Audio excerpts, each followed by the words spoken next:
In the case of considering only conventional military forces, how much gap is there between China and the United States? Many people think that the factor with the greatest impact on military strength is technology.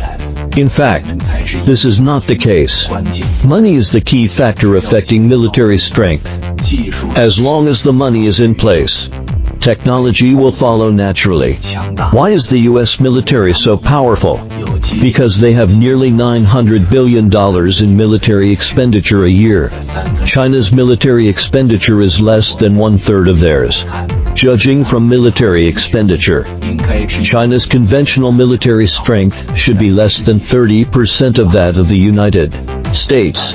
But in fact, it is at least 50%. Of course, China will not be affected by the military expenditure of other countries.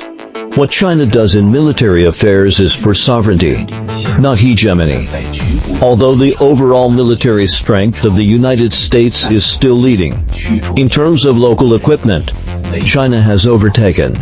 For example, in aspects such as fighter jets, destroyers, drones, and radars.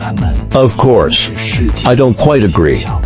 Military fans are complacent with a few advanced equipments and think that China is already world-class and invincible, because relying only on a few advanced equipments can only change part of the battle situation, and cannot change the overall situation of the war. To be practical, the U.S. Secretary of Defense has said that in terms of naval strength, China cannot match the United States. Even if the United States stops building new ships, it will take several years for China to narrow the gap in offensive naval capabilities. I relatively agree with this assessment.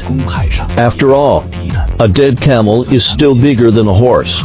The 11 aircraft carriers of the United States are there. Even if only half can be dispatched, they are invincible on the high seas. Even so, they are still very nervous and play up the China threat. Why? Because they know that they can no longer form a quantitative gap with China as before. Their maritime superiority is gradually collapsing. Still that sentence.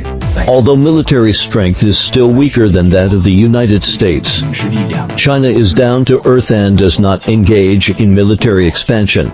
Everything China does is to safeguard its own interests. Of course, if you are willing, you can also solve it in a win-win way.